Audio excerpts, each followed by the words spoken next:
We are the best band. We make the best album. You know, we're a great band. Not even to mention how extremely good looking we are. There's people in the Houses of Parliament, man, who are bigger heroin addicts and like cocaine addicts than anyone in this room right now. Oasis. Liam, Noel, Gwiggs, Bonehead, and Whitey, the multi-platinum Manchester quintet, have returned after last year's band-threatening U.S. tour derailment, brandishing their third and most ambitious album to date, Be Here Now. An over 70-minute barrage of Marshall Stack-powered rock and roll. Be Here Now boasts a larger-than-life sound that echoes a musical era gone by. I listened to a radio show in England the other day, and somebody played me really one of the highest compliments I've ever been paid. So some DJ said that I was the new Phil Spector with like experimental wall of sound, which I thought. He said it was like, you know, it was that dense and that sort of massive sound of it that was like Phil Spector. And I didn't even pay him to say that either. He actually said that off his own back. With Be Here Now, Oasis were afforded something they didn't have on their previous two releases, 1994's Definitely Maybe,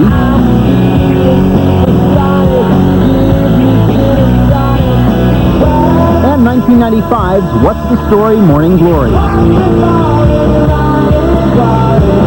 That something was time. For the most part, the band recorded the new album over the first few months of 1997. Well, the first two records were done in between tours, so we had to finish the lyrics really quickly. We went and we bashed it down. We didn't have any days off or anything like that. So them records should have sounded really intense, but they sound more relaxed than this one. This one sounds a lot more intense. I don't think it took long, you know what I mean? There's not a problem with that, because if we'd have done it dead quick, and we'd back out the door, I would have talked to you about 3 months ago, wouldn't I?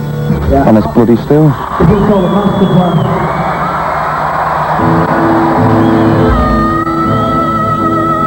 For Noel Gallagher, Oasis' chief musical force, songwriting had typically been confined to stolen moments in hotel rooms, buses, and venues on lengthy tours. With Be Here Now, however, the songwriter set time aside to write the album, jetting off to the Caribbean island of Mystique, where he spent a month composing and creating demos for most of the album's 11 tracks.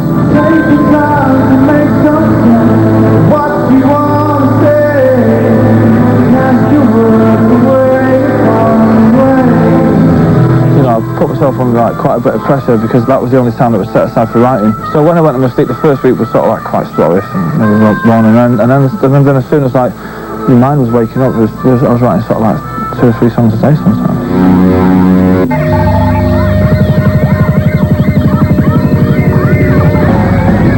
Giving Gallagher time to compose was apparently worth it. Whereas his previous lyrics had been slighted for their simplicity, the first single, Do You Know What I Mean, offers up some of Gallagher's most personal subject matter to date. Set to a thumping sample of NWA's Straight Outta Compton, the track addresses religion,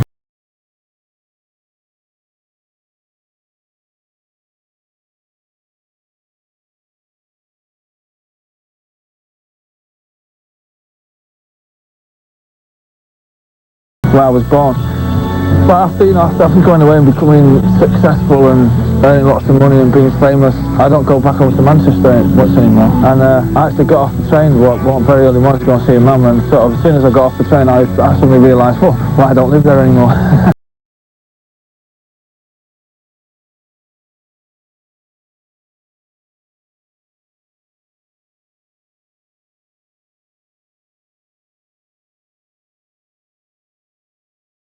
As long as it wasn't another Wonderwall or Don't Look Back in Anger, which I think everybody thinks were this sort of rock ballad group, which I hate, you know, I mean, I'd hate to think people think we're like Air Supply or something like that, or like Foreigner or something like that.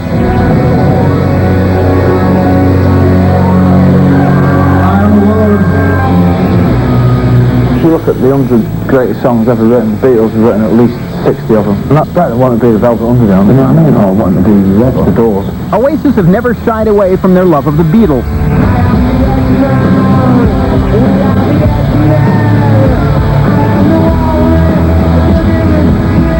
And with Be Here Now, the comparisons continue to abound. Beatles played guitars, we played guitars.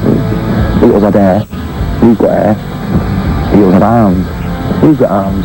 The band even decided to soak up some of the Fab Four's vibes by recording Be Here Now at Abbey Road Studios in London, an endeavor that was ultimately cut short.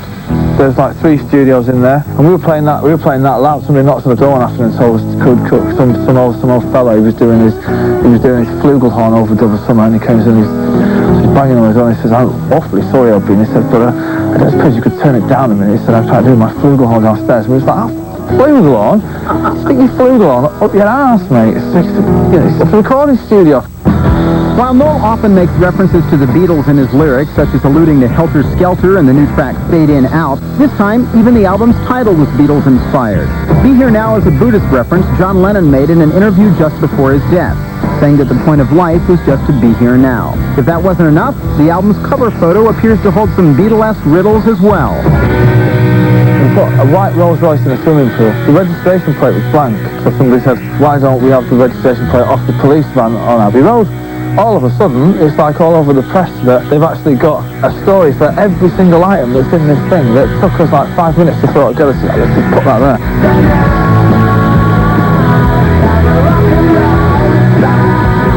Just a rock and roll cliche kind of album cover, isn't it? You know, Rolls Royce, scooter, it's a clock with no hands on it. What's that got to do with the Beatles? What's a lamppost got to do with the Beatles? You know what I mean? What's the swimming pool got to do with the Beatles? You know, we like the Beatles, we like them. We love them. But I think it's an Oasis album, this one. I think we've got where we're going. We don't sit in the studio, and this is because I'm a fifth and like listen to like Abbey Road and something like that. I mean, people can say what they like, you know, as far as I'm concerned, but to me it's all music and it doesn't belong to the Beatles. It doesn't belong to anybody else. It belongs to all of us.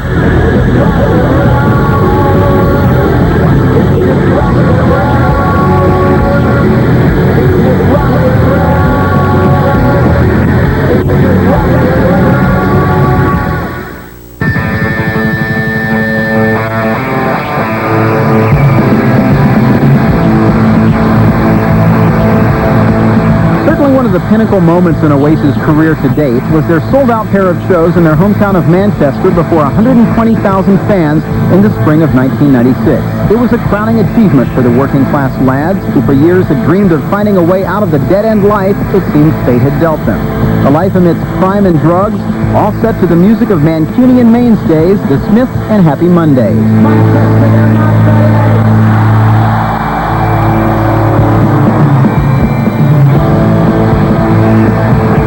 You have to understand where I come from. Anyone that's got a guitar is considered like a lunatic, and you get the guitar broken over the back of your head. So, for me to even consider being in a band, or even Liam to consider being in a band, I say to your mates, I'm in a band. A band? You mean a band? You mean like you play an instrument? Yeah, sorry. You must be gay if you play an instrument.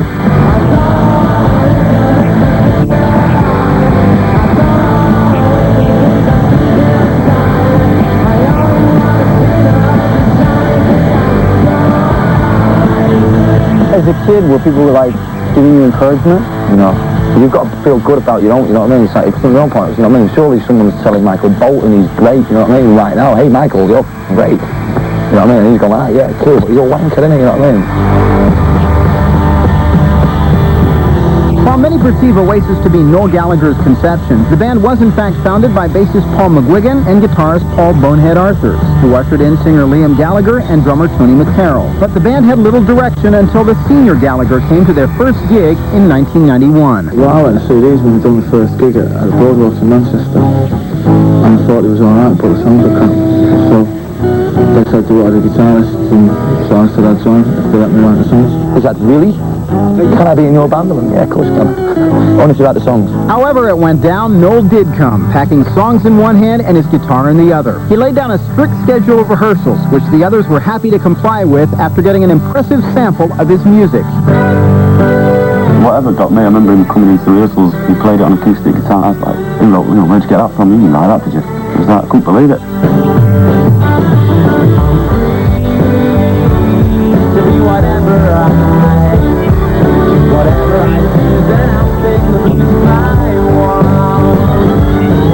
Well, once we got into it and realised, after about 6 months how good the band actually was, together as like 5 people playing, then it was like, well, we're either going to do this properly or we're not going to do it at all. And doing it properly means, setting out to be the biggest and the best band in the world and not be pissing about.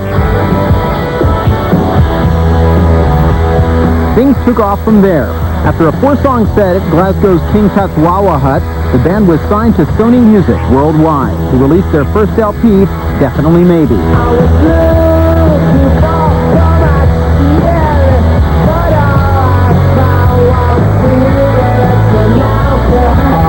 Definitely Maybe showcased Noel's first collection of songs, as well as the distinctive vocal delivery and onstage presence of frontman Liam. I've never held a microphone in my hand in my life. Never ever had one in my hands like that, just like that.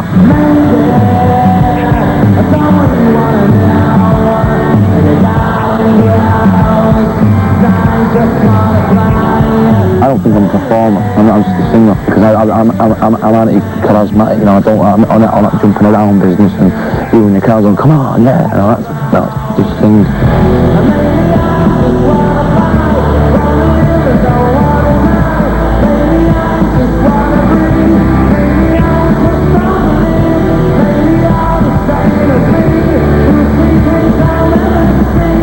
Come on, everyone clap, come on. Let's have the first row. Come on, everyone, come on, let's put it together, lift it up. Come on, I can't hear you.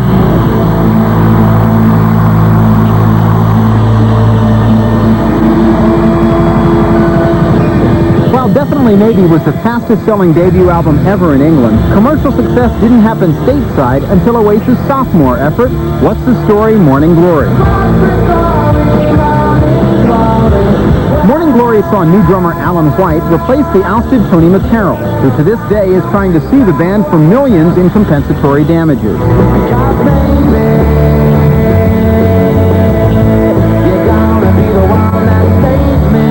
Still, on the strength of their ballad Wonderwall, Morning Glory's mid-tempo tracks sold America on Oasis as the album went quadruple platinum.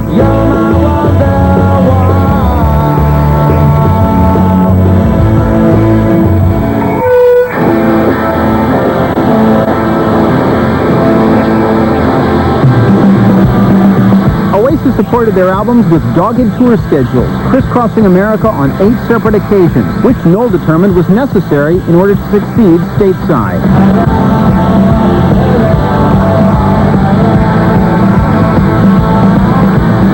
The results that said we were going to be the biggest band in the world, so it's us that have now got to go out and improve it, and to do that, I'm afraid you have to spend most of your life on the road, so we've got our big mouths off, now we're just going to have to go and pay the consequences, aren't we? Noel's words were prophetic.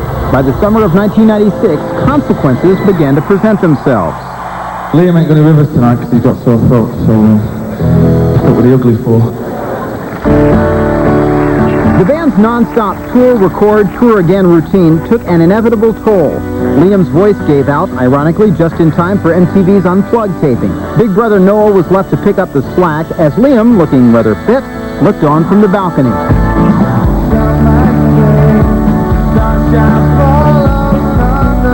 Band tensions intensified after Liam failed to arrive in Chicago for the next leg of their U.S. tour, opting instead to look for a new house back in London. These things, laryngitis, nowhere to live. Some people here are saying you've got an arrogant attitude. Oh yeah, that's what makes Oasis, isn't it? I mean, I can sing, you know what I mean? I can sing as well as you can. I mean, I'm in no way like a frontman or anything like that. It's going to be hard work. Liam did manage to rejoin Oasis in time for the band's performance at the 1996 MTV Video Music Awards. The reunion was cut short, however, just days later, and the band scrapped the remaining dates of the tour after an especially nasty row between the Gallagher brothers. Rumor had it that the band was through. You get so bored travelling around the country anyway that you'll just be sat on the back of a bus and you'll be drunk. And it's usually alcohol more than anything else, and someone will just go, where'd you get them shoes from? I go, well, what's up with them? And they say, you calling them my shoes? And before you know it, it's like descending into like a brawl, you know. And someone's left the band because of like a pair of shoes. We'd have been in England at that point. God, mate, I tell you, man, it was like the Queen had, you know, had injected crack up her ass, something like that, man. The coverage was like, I got back to Heathrow Airport, I said, is there anybody outside? And then these doors opened and it was just this sea of like people. We've been on the road for 3 years non-stop, full on.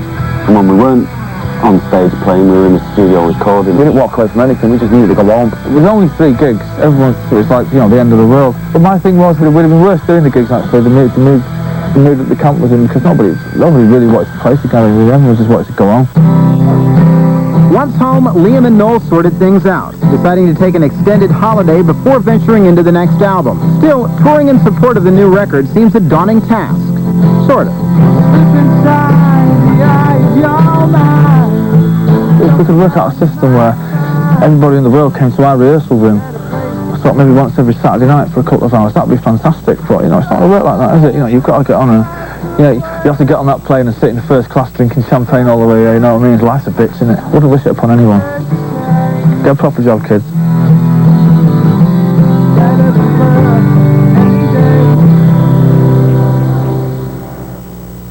Oasis has always been synonymous with volatile, thanks to the band's now famous fraternal squabbles and their reputation for excessive partying. She looks like something that I put in my mouth last week, and it really got me high. Their post-tour downtime was anything but boring, as the Gallaghers proceeded to get themselves into new predicaments. In November, Liam was picked up for cocaine possession after an awards party, though no charges were pressed.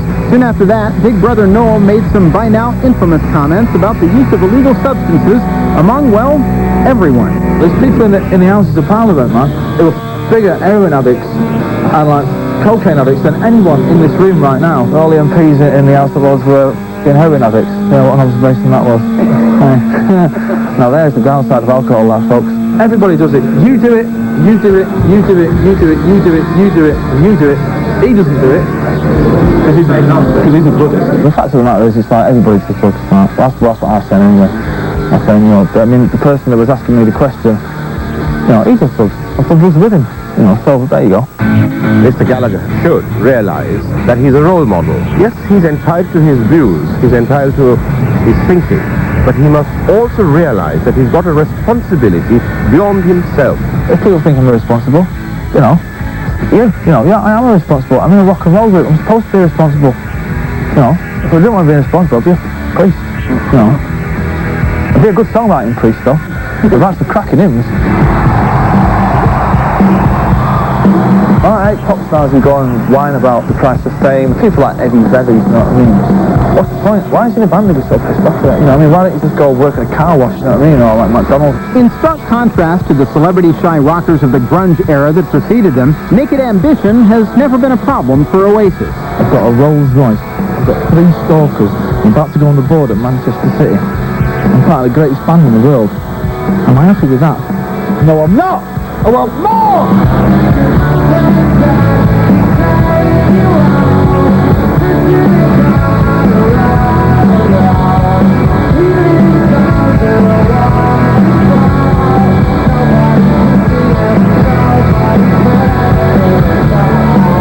Let me just tell you that being famous is great. I love it, man. I think it's the best thing. You get stopped walking down the street for an autograph. That's the best feeling in the world. But fame has its price. Continual surveillance by England's camera-toting tabloids has tarnished Oasis' once rosy views of celebrity. I don't like being famous, this crowd. I don't like that. Or some sides of fame, you know, the media. Them lying people who lie and making stories up saying you go around biting people on noses and you're doing that one and you're doing that one. It's like a load of bollocks, you know what I mean?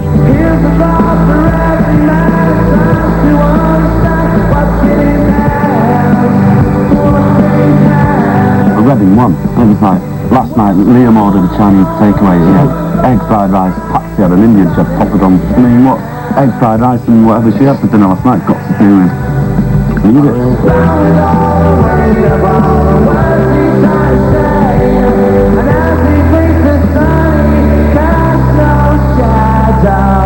I didn't join a band to be famous, you know what I mean? I joined a band to make music. And if that comes along with it, which obviously it does, then it's there, you know, it's there. So as long as you keep the fame just a little bit over your shoulder, you can't let it get in front of you and take where you go and all that over because you've blown it, you know what I mean? You've got to keep it behind there, with a little elbow in your head every now and again. But the paparazzi did manage to dictate when Liam would marry actress Patsy Kensit. The press disrupted the couple's initial plans and ultimately forced them to perform their nuptials at a time and place a bit less than romantic. There's a load of press outside me waiting for me to get married. I'm telling them a cop, and I'm going, yeah, but it's famous, you're famous, so it's my private day. And only close friends and people should be at it, not you and your stupid camera. And so therefore I have to get up at 7:30 in the morning, man, and get married. I sleep, I go, I do. I do, right, and little gobbly out like that, my pyjamas on that, going, I do. Yeah, a pair of us that lean on each other like that, going, I do. Yeah, we do, don't we? We do. And snoring our heads up. Do we? We do, yeah, you know what I mean? It's one of them. While the Gallaghers will no doubt continue to battle the press, if not each other, their prime focus is Be Here Now, which is just as well. For when it comes to Oasis, dealing with the present has always been a better bet than trying to predict the future. We've made new records, just can't wait to get out and play it to the people now and see what happens. Yeah. And hopefully we'll be able to keep it together a bit longer than we did last time. Yeah. But you never know.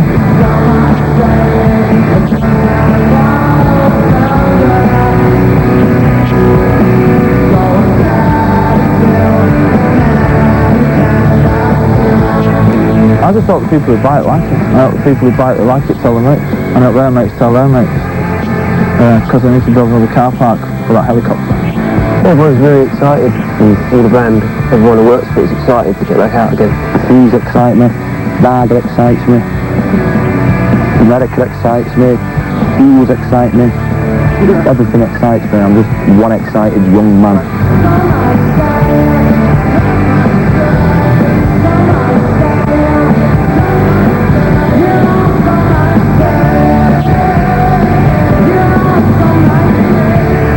In the band, 5 lads and that, it's top.